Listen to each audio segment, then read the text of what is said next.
Bienvenidos a tecnopia.org, la revista digital con las últimas noticias en innovación científica y tecnológica, con entrevistas, reportajes y los próximos eventos que no te puedes perder. ¡Comenzamos!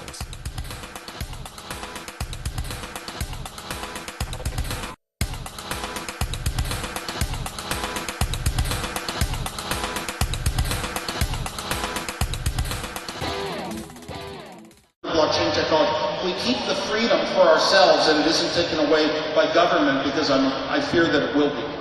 Okay, so now you mentioned the word government. And I would like to know what's your perspective between the Mexicans and today's relationship between Mexico and Mr. Trump. So what do you think about that? I have been in Mexico and other parts of Latin America quite a bit, and I meet the most passionate people in the world. People that care about things and are excited about the future.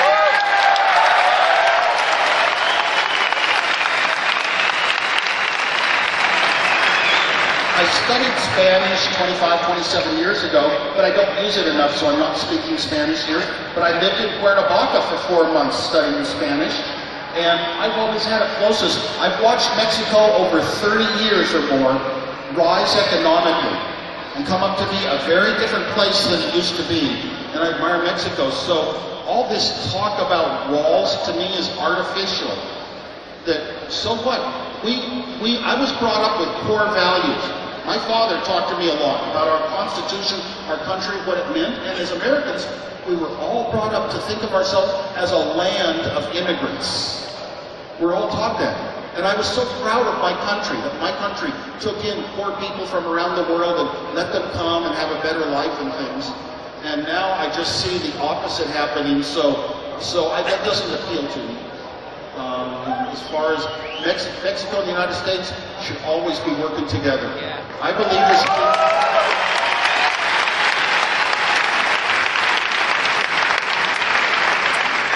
And trade barriers. Why does a country come up and say we're going to have trade barriers?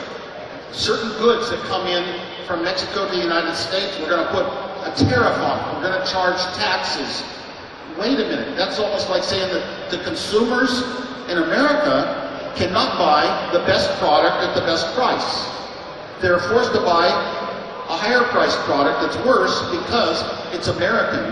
Wait a minute. That's like you're taxing, you're putting the penalty on it. The American citizens, the buyers, the consumers are paying, and you're paying it to people that run American companies, big wealthy company owners. And I just don't think that's right. That's not freedom, that's not free trade. Thank you very much for your answer, and thanks for being in Mexico to demonstrate that in a practical way. Yeah. How's the Wozniak post-Apple? Or what are you working for the next 2 years? Post-Apple, what am I working on? Well, recently, with Raspberry Pi computers and Arduinos and Chip, the little $9 CHIP computer. Yeah. I started saying, I'm going to learn this Linux world. I'm going to learn how to program in it and all this. And I set about doing a bunch of projects, working late at night, following instructions, steps not working, going and researching, trying to find better Linux shell commands. And I worked and I was so frustrated. And then I solved one thing after another. And I got several of my projects working, and I was so happy, and I realized this is what makes me happy in life. This is what drives me. Working on things that you have to solve to get working and you don't know how to do it in huge numbers of hours, it doesn't come easy. And that's what I love. And I have been distracted from that for 30 years. Because of Apple's success, I always bought the Apple products, I signed up for all the carriers I could, I tested them, I compared features, I bought competitors' products. I just love technology, I love seeing what's new. And for 30 years I was using other people's products, and then I found out that, to use a smartphone, my grandmother can use a smartphone faster than me for what she needs. So you never kind of win there, and I want to go back and just be a little developer again. It's like the idea of a hackathon. I think that's where Apple came from, that's where the future is going to come from. What am I working on? Yes, I do a lot of traveling and speaking because I want to inspire people that are high school age and college age and shortly after that, university age, because I want to inspire them to realize we started Apple with two young people in our young 20s with no money, no bank accounts, and no rich relatives, and no business experience at all. So basically, you can be humble and poor and small, use all the garage humbleness, and you can still start at home and be successful. So I try to inspire people with stories, and I try to make people laugh wherever I can. I also, I put on a popular culture event called Silicon Valley Comic-Con. And I put that one on, and we've had 2 successful years. And it just appeals to the sort of people that are into technology, these Comic-Con shows. Long time ago, I put on some huge music festivals in California. 1 million tickets sold in each of the years, 82 and 83. Huge festivals that didn't exist back then. And of course, now we have Bonnaroo and Coachella and so many of these other huge festivals, but that was really the seed for it. I'm also with a technology company that makes storage work more efficiently in the data centers where all your work's being done. And that's with a technology company. And I've got more things in the works. Thank you very much for the answer. So, talking about the future, someone asked me a very interesting question actually. Would you be willing to go on one of the Elon Musk trips to Mars? Would I be willing to go on one of the Elon Musk trips to Mars? Any one-way trip to Mars I would happily go on. I'm a little bit too old. It doesn't make that much sense when you're old and maybe you're even close to death, who knows. So I don't, but I would definitely, any time in my life, would want to sign up for the one-way trip to Mars. I have signed up for a couple of them online. You know, they're not going to happen probably, but I don't know, it's just, I'm just so thrilled. It's like exploring and creating something and discovering something that never was possible before is a driving force in probably most of the people here, probably most of our lives and heads. So I would love to be a part of that. Thank you very much. So one last question before we open. We will open for the last 15 minutes the questions to the audience. I think people should know who the real was, and one of your passions, we were talking about it, is dogs. So why don't you tell them some stories about your dogs, which makes you more like that human connection to people? Yes. Well, I am very lucky in life. The luckiest thing of all is my family. I met a woman who was at Apple in education, was kind of a geek, and, you know, not one of those fancy movie star type people, but the way she talked, oh my gosh, I was so impressed. I couldn't approach her for years. And finally we got together and we're married. The two of us are like one. We discuss, when you have a marriage, you just don't know how to have a good one. You discuss everything together. We have similar values on books and movies and songs and this and that, not always identical, but liking the same things, and we just live a life together. But we have 2 dogs. I have owned dogs for 35 years. Janet never had dogs before she met me. And these 2 dogs are so much a part of my life. Whenever I see a dog, I think there is a brain in there. It has feelings. I care so much. I cry at movies very easily. Feelings are in me. Emotions are in me. I go down and I start talking to the dogs, face to face, about how their mother was to them and how they are and how they look and are they happy. And I try to scratch them and carry them in my arms. And they're like little young infants to me. I worry when I travel, like today. I worry, my dogs have been gone for a week. Are they going to think that daddy's just a temporary daddy? I worry so much about that. And dogs have been a big part of my life, and I just do anything that can feel happy. I'll carry my dog in my arms long distances and go to many walks a day. Whenever I'm home, nowadays I'm only home half the days. And when I'm home, it's so few at the time. I'm usually not available for other things than very local things or my family, my wife, my dogs. Thank you very much for your answer. So we are ready to open the questions to the audience. My third dog. Yeah, we might arrange something. Yeah. I flew into Guadalajara a couple nights ago, and there was a dog without a collar, an unattached dog, a stray dog. And I got down on my knees and I started talking to this dog. And he looked at me with his eyes and he kissed me on my lips. This dog, I scratched him, I found his good tickle spots. He wanted food, I didn't have any. He tried to follow me into the car and I had to tell him, I would take you, I want to adopt that dog. So I'm going to still go back and try to find that dog if I'm lucky today. And I'll make sure he has the Mexican dog. You already have a name. Someday, yeah. My wife might kill me, but. So we're ready to open the questions to the audience. If you have a question, you raise your hand. There's some microphones, I think so, around. Just if you have the question in Spanish, I will translate it. And please be very fast. We just have 30 minutes. So where's the mic? Yeah. So wherever is the mic, start talking.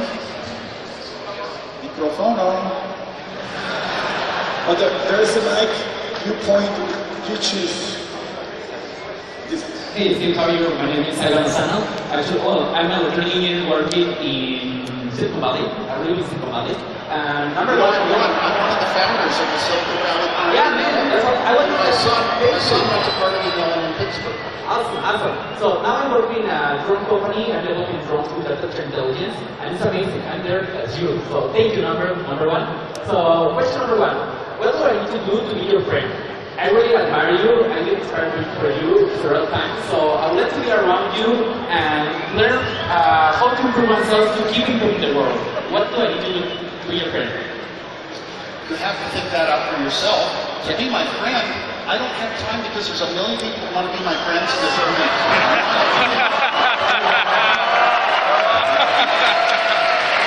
So I like to go out and meet friendly people. I can't meet everyone in the world, but I go out when I travel. I have groups that I meet of friends almost everywhere I go, and at home I set up dinners and all that. So you can contact me via old school email. Okay. What do you one question only, because we have a lot of people who want to. Okay. So, you choose.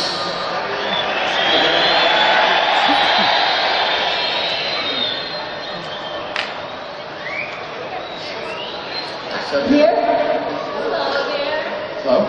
Hi, I'm wondering what are some of the things that we can do in our daily lives to cultivate innovation? So what can we do every day? Think about your reasons for doing things. Are you trying to do some good for the world? Are you trying to help other people that need help? That should be your first motivation. And then you should also, in your innovation, your projects, let's say that you can write programs or build things, do a lot of them for fun. They're just fancy games or tricks that you could show your friends and develop the skills. If you do that long and long, you'll get so good at it. Any idea you think of, you'll be sure you can get to a solution. And when you hit, that doesn't guarantee you're going to be super successful. Even if you do everything right, it doesn't guarantee that you're going to have a successful company in most people's terms. So define success as your own happiness. Yes, that has to be number one, because you can do everything right and not succeed. Or you can just be lucky and the first time you try something, have a huge success. There's no formula. A lot of people might like to get up here and say, here is how you do it. I've done it a lot of times. I don't like structure anymore. I just like being yourself and thinking yourself out and try to make things as natural for human beings as possible. Okay. Selfie. Hi, I'm Genoveva. I work for Hewlett Packard Enterprise, and I know you have a past related to HP. So my question for you is, did you apply any best practices that you had in the past from HP to Apple, and what would they be that you would consider keeping? Well, I was doing a lot of projects in my life for Atari, for other people. I built the first hotel movie system in the world. I was doing all these projects. I would usually do them for free or 5 cents. I worked at Hewlett Packard. The Hewlett Packard values, the morale was so incredible. I worked building the hottest, most important product of the times. The handheld scientific calculators from the earliest one on. And I worked there, and we were building important projects to the world. I didn't even have a college degree, but I was well respected as a design engineer at Hewlett Packard. Hewlett Packard had philosophies of putting the maximum decision making at the lowest levels of management possible. Nowadays, most large corporations, any decision that gets made has to go all the way up to the top, and it's very cumbersome. Let a low-level employee say, hey, this is the right thing to do, we'll do it. Don't have so much of the bureaucracy. Hewlett-Packard had very good ways to get people in our division, on our floor of the building, to meet each other. A lot of ways, not just beer bus, but you know, twice a day they would roll in coffee and pastries, and we would talk and meet with each other. And I love that company. The company cared about its employees so much.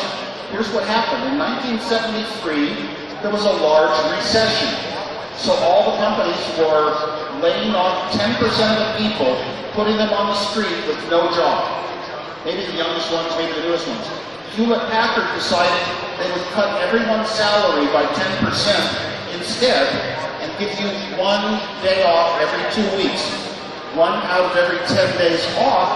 That's great for a young kid out of college, you know? And I really admired that, to say we aren't going to put some people totally out of work. And other things. I never got a lot of the values. Here's one of the values at HP. They had a policy. I wanted to build projects, but I needed parts. I needed chips. They had a policy that you could have parts out of the storeroom, which was always unlocked. I could go back at night and get parts out of the storeroom for any project of your own design, as long as your first level supervisor approved. So I was able to build projects, including the Apple computers, because of that openness. And it goes back to David Packard, I think, visiting an engineer working at night who needed a part to replace and couldn't get it. And David Packard himself, Hewlett-Packard, took an axe and axed into the storeroom to get the part. And from then on, they had a policy that no storerooms would be locked. And when we started Apple, I didn't run the business. I was the designer, the inventor, the engineer, but our storerooms were locked up, and we never got to the values that I felt so strongly about morally.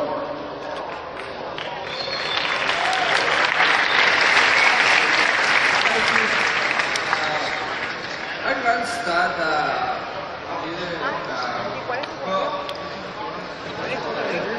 sort of about the English. Okay.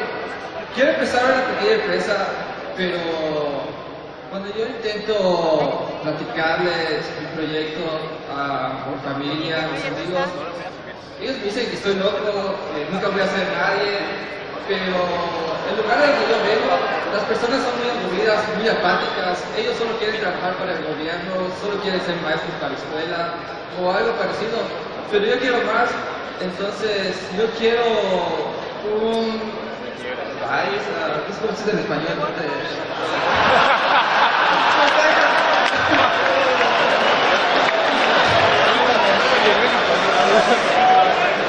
They're thinking the same way I thought. Steve Jobs thought when we started Apple. And we had a lot of people saying, oh, just you don't start your own company, you go to work for larger companies like Hewlett-Packard. You put that in Spanish? Oh, you understand English? Great. Okay, so one thing I noticed, I didn't think about it before we started Apple. Here is what you need to do. I mean, I was following my passion and my heart. It didn't have to be worth money. Well, I never ever did it for money. I look back after the fact and I say, why? What were some of the elements that made companies like Apple and other little startups, Facebook and Google and ones here, stories, what made them successful? And I look back and I say, well, at Apple, we had strong engineering. We had a working prototype of the product that would be our company for the next 10 years. We had it before we raised money. And Steve and I had no money. We had to raise money. We knew it was such a great product. But you need a business element. Steve Jobs wanted a business. He wanted to be successful in life. He wanted to make things that would reach a lot of people. And to do that, take the important steps, you had to have a company and you had to have money. So he took the business steps. Our investor owned as much of the company as Steve and I owned. He joined us. He said, we will be a market-driven company. Marketing, people who think out what are the right products to build, what are the wrong products to build, what is good, what is bad, what should the price be, marketing.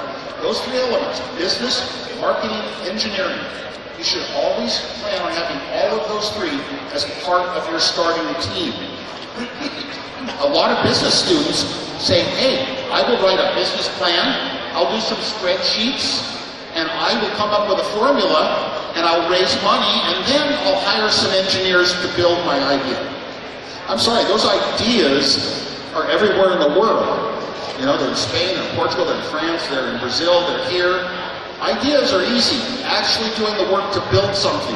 Make at least a working virtual presentation on a screen so other people can see how your ideas will work, and you'll be worth a lot more money. But don't say I'm going to hire the engineers later. I was always going to be an engineer in my life, and I believe that engineering is a type of honesty. You have to make something that works or it doesn't work. It's like solving mathematical formulas. You get the answer or you don't. It's very strict in that way. Engineers become so clever at solving problems. Look at a hackathon. Look at the hacking community in general. How do I get around something if nobody has a solution yet? And that cleverness is what you need in defining what your product will be. But try to find some friends that believe in it with you early on. Might only be one or two from the way you're talking, but that's all it takes. Thank you very much. One last question. What's the mic? You want to say that side, you choose. Hello, Steve. I want to make you a question. Do you think that one day the computers can reach the human creativity? And, well, that's a fact. It's very close that moment, but you don't think that that would make us lose a little part of our humanity? Because if a machine, if a computer can do the same thing as me or everybody, an artist, a musician, you don't think that that makes us lose a little part of our humanity? Of course. I fear all the time that we are losing our humanity, and to me, the human has to be worth more than the technology, and that's sort of turning around on us. So how does it work out in the end? Do we lose a battle? In the early days, 200 years ago, in Manchester, England, they learned how to install modern manufacturing techniques to make inexpensive clothing. From then on, we would fire humans, but we would never fire the machines that made our clothing. And over time, manual labor jobs, like somebody working in a car factory, bolting the same bolt all day long, every day, every week, every month, those jobs got taken over by little electronic motorized robots that could do the job better or reliably with fewer mistakes. So those jobs went away. But new jobs always, new types of opportunities always pop up. Now we're unfortunately talking about, we've got Siri or Google Assistant, and you can talk to it, you can ask questions, and you'll get better answers than from a human.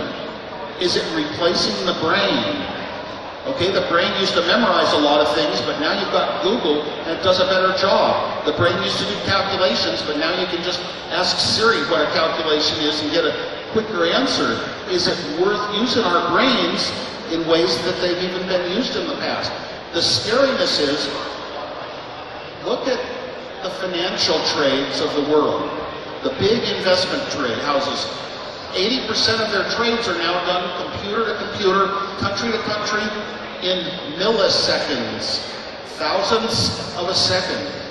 Because if you put a slow human in the way to make decisions, you lose money. What if it got to the point that having a human CEO in a company loses money compared to a new company that doesn't even have a human CEO, just computers making rapid decisions? So that is a valid fear. One thing good though to think about is that has the brain ever really been equaled? Well, we have machines that learn like a human learns. Learn to play a game in 1 hour and it beats any human. Learn to play a game like Go and you can beat the best Go player in the world. It's learning. That's sort of a brain. No, it's only a part of the brain. Does a computer ever say, what should I do today? What is a good task to do? What is something that needs to be solved? Does a computer say, here's a method I might give myself that'll let me learn how to solve this problem? No. All those higher level steps still come from humans. And the world that I see in the future, decades from now, maybe hundreds of years from now, is that computers and humans are just a partnership. just like myself and my wife. And we should make sure that we are always good friends on friendly terms with the computers. The smarter they get, the robots, the smarter they get. We should keep the friendship there. And Isaac Asimov had the rule of robotics. A robot cannot harm a human being. It was deeply embedded, so the robots couldn't have free thought about that. I have Wozniak's law. No human can harm a thinking, feeling robot. So, and then we should let the robots never fear that we are a threat to their mortality. Because then they could grow up being enemies and these humans are bad for us. No, we should always be their best friends. I think that all the technology that we create is to make life easier for us, to help us, so we don't have to do anything. Someday we may not have to do anything, and we'll have our housing, and our food, and our transportation, entertainment, education, vacations, everything in life we'll just have, because the computers now create it all without us having to lift a finger. And then it's like we would be the family dog. I don't have to do anything, I just get my good happy life for free. And ever since I got that idea, I started feeding my dogs filet steaks. Steaks and good chicken, human food, because if I'm going to be a pet someday, I'm going to do unto others the way I want it done unto me. I'm going to be as good to my own pets. Thank you. Thank you very much. Just before we invite Raul from this party to join us to the stage. And I was thinking on what could we give you as a gift, and we are very patriotic in Mexico. We are very thankful you are here. Give me a red iPhone. Give me a red iPhone. What we will do is like, Woz will say Viva Mexico, and then people in the audience will say Viva again, and you will say it 3 times. The first time you will feel the power, the second time you will feel the love, and the third time you will feel the future. So you get back with a lot of energy. So you have to tell everyone Viva Mexico, and they will answer Viva, okay? Yes. So, first time. Give all the energy to Woz. Viva Mexico! Viva! Viva all Mexico! Viva! Viva all Mexico! Viva! Thank you very much, Woz. Muchísimas gracias por habernos acompañado. Muchísimas gracias, Gobierno de Jalisco, Universidad de Guadalajara, Gobierno de Guadalajara, Zapopan, todas las instituciones, Injuve, todos los patrocinadores, muchísimas gracias. Nos vemos el año que viene. Cuídense mucho, cultiven su talento y vuelvan a ganar aquí el año que viene. Muchas gracias a todos.